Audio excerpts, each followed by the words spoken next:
My wife Kirsten and I, we have a foundation and build up schools in Africa for poor children. So because I think it's very important when you are successful to give back to the society, give back to the world. What is your opinion to this? I absolutely agree, and I think this is one of my 6 rules to success. You can only feel complete as a person if you think about what can you do for your fellow member around you that maybe needs help. I felt like that everyone has a different motivation why you get into that. I was an immigrant going to America, and I saw how America was the most generous country in the world. I mean, they opened up their arms to me, they helped me, they invited me for Thanksgiving dinner, the people. They brought me, the bodybuilders in the gym brought me plates to my apartment because I had no plates, I had no silverware, I had no bedware, I had no pillows, I had no blanket, I had no TV, I had no radio, I had nothing. They brought it to my apartment. They helped me. And I saw that firsthand, this generosity in America. And I said to myself, as an immigrant that is being embraced with open arms, that I need to go and make sure that I give something back. Because I started thinking about how did America become such a great country? How did America become such a generous country? Well, I look back in history and I realized that people have fought for America, and people have died for America, and people have suffered for America. And so it's my job now to contribute to keep it as being the #1 country in the world. And this is when I started feeling obligated, and I said to myself, so what can I do? I'm a bodybuilder, what can I do? Well, then I realized when I saw Special Olympics that I can help and train Special Olympians.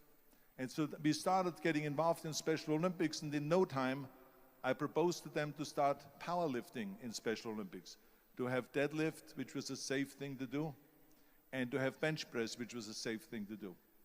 And it became the #1 sports in Special Olympics, powerlifting. They always have a packed hall of 5,000 people.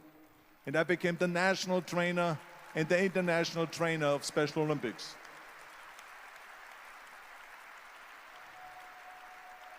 And I tell you, I felt so good. I felt better than winning a bodybuilding competition, going to one of their competitions and seeing 100 of those athletes from all over the world competing in powerlifting and being happy and being included and being felt that they're equal to all of us. It was the most unbelievable feeling, and this is why I got so excited about it that then after that, I started, going around to military bases in America and training our military personnel. Because in those days, bodybuilding and weight training wasn't popular. Now it is. Now when you go to Iraq, to Baghdad or something like that, and you see the American soldiers train, they have the biggest facilities. It's like this dome here. This is how big the training facilities are now. So it all changed. But in those days, it wasn't popular at all. So I went from military base to train the soldiers and the sailors and the airmen and all of them. And it made me feel good again. And then after, when I met President Bush, then Vice President Bush, and we traveled around to campaign, he asked me what I want to do, and I said, I would like to be a fitness leader in America. I would like to be the chairman of the President's Council on Physical Fitness and Sports. And then when he became president, he appointed me to that. And so now I really was able to travel through all 50 states and promote health and fitness. And the more I got into that, the more I realized how good it feels to give something back. And that's when my idea came about after-school programs, because after school, when I traveled to all the schools to train students, I saw there was a huge gathering of students after the school was over outside the school. And I asked the school principal, what are all the students doing? And he said to me, Arnold, you have to understand that 70%, that the kids in our schools, they come from parents where 70% of the parents are both working.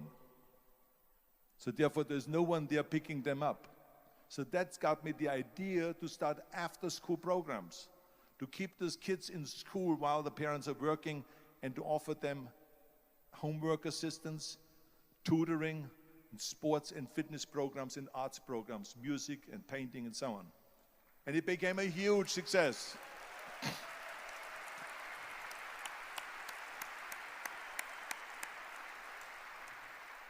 So as you know, it becomes addictive. So it becomes addictive. So then when, of course, when they became very successful, now we have after-school programs all over the United States.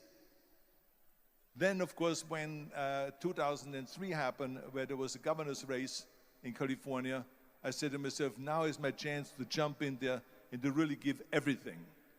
And people said to me, says, are you crazy to run for governor? When you're governor, he says, you cannot go and make movies anymore. I said, well, duh. I mean, I know that you can't run the state and make movies. Of course not. He says, well, you would lose all these millions of dollars.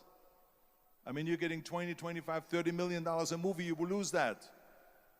I say, I don't care. I say, all the money that I made is because of America. My success is because of America.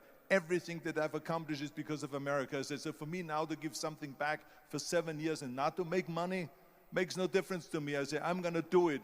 And I jumped in the end of the race and did it. And let me tell you something. I'm not poor because those 7 years I didn't get paid. I'm perfectly fine, and it made me feel good that I could give back to America.